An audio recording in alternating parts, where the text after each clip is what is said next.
but I'll be looking forward to seeing what they come up with. It was funny. It was a talk in the QB room. It was like, who's going to change and who's not when the cameras go on, just in the locker room, and no one's really changed, which I'm proud of. And while many think players like Devin Witherspoon or A.J. Barner will be the big stars on HBO Hard Knocks, Darnold thinks it will actually be the head man himself. The head ball coach, Mike, I think he'll shine bright on Hard Knocks just for people to kind of see his personality and his personality come to life. I think is because he's a great guy. Obviously, we know him. We know who he is as our head coach and as a person, and I think for the entire world to see that is going to be really cool. Well, it'll be fun to watch tonight. HBO Hard Knocks premieres tonight. And while HBO is already busy working on the next episode, head coach Mike Macdonald is keeping busy at training camp. Mike's always working to help his team improve, but he is feeling good about his offensive line this season. Yeah, the Seahawks return all 5 starters on their offensive line, featuring Charles Cross, Gray Zabel, and Abe Lucas. Lucas, healthy, looking good. This was from yesterday's practice. The former Archbishop Murphy star and Washington State Cougar was asked about having all 5 starters back and about the guy he lines up next to, Anthony Bradford. I think it's pretty night and day from where we started at last year. Speaking for myself, it's much more confident in the play calling and in running the plays, just because, when we were starting up last year, you're still kind of learning to all the calls and the adjustments, and then going out and executing all of them after, a day of install. And now we've had basically a whole year of install with, obviously, Coach Fleury's offense is a little bit different, but a lot of carryover, so it makes it a little bit easier. Especially you've been working with Anthony Bradford as well, kind of next to you for a couple of years now. How much does that help, just kind of having the continuity in you? It's great. It's good to know the kind of style of play that I'm going to be lining up against, and AB keeps getting better, so I'm excited to see what he can do this year. Now look at Abe Lucas, the big old beard. The size of that guy alone is intimidating. Then he had the neck roll on him. Yeah. And he is a monster when he goes out there. What was it, Brock Hewitt thought he was like a cyborg when he comes off the field? That's a great way to describe it. He talks about Anthony Bradford.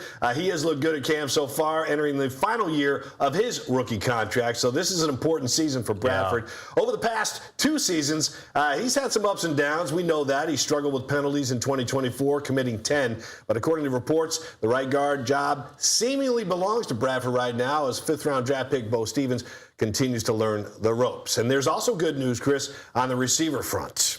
Yeah, second-year man Torrey Horton avoided the PUP list after practicing during the spring following off-season leg surgery. The 5th-round pick from Colorado State, 5 touchdowns during his first 8 games, also scored a 95-yard touchdown on a punt return. He showed some stuff. After a Week 9 game against Washington, Horton found out he cracked his tibia. He was hopeful to return for the playoffs, but his shin did not heal in time.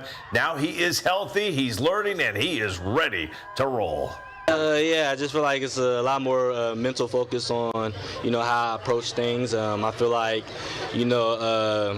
just going out there playing every single snap like it's my last, because just having some cut so short so quick, you kind of look at that and take it for granted of I wish I could have done more. I wish I could have did this. And, of course, everyone want to make the most out of their opportunities. And, I feel like it just takes me to the next level of just how dialed in you got to be, on yourself and on your body to, make sure you're in the right, condition and shape, and just trying to make sure you just, as stable and, just as, just as in sync as you could be, just go out there and compete every day.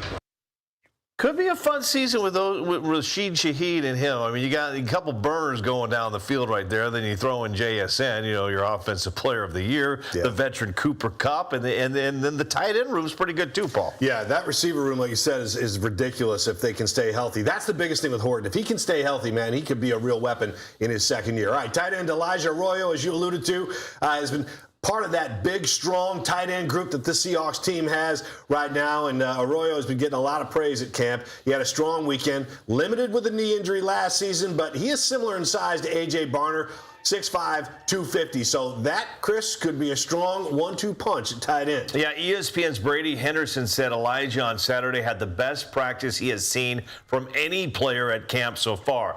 Second-year tight end has stacked up some good days so far at camp. Yeah, I feel like I've just been doing a good job of trying to take advantage of my opportunities. And, with more, as long as you keep doing that, more opportunities will continue to come. I feel like the game has just slowed down for me a little bit.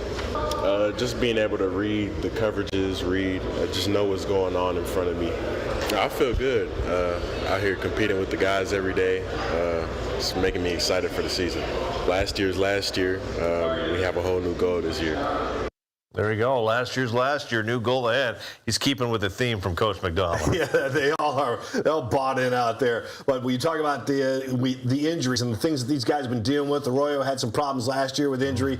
So I think these guys go into their rookie season and they have to realize how to take care of their bodies. Torrey Horton, not quite sure. Of course, he had the cracked tibia, but he had other issues as well. Nick Eamon-Warrior, another guy who has to learn how to take care of his body as he goes into his second season. We haven't seen much of him at camp this year, but we will see him tonight on HBO Hard Knocks. HBO dropped a teaser of episode 1, and it includes a conversation Nick had with Coach McDonald. And you are going to fall in love with Coach. If you don't love him already, and I don't know why you wouldn't, because he brought this city another Super Bowl championship, but it's a 1-minute conversation.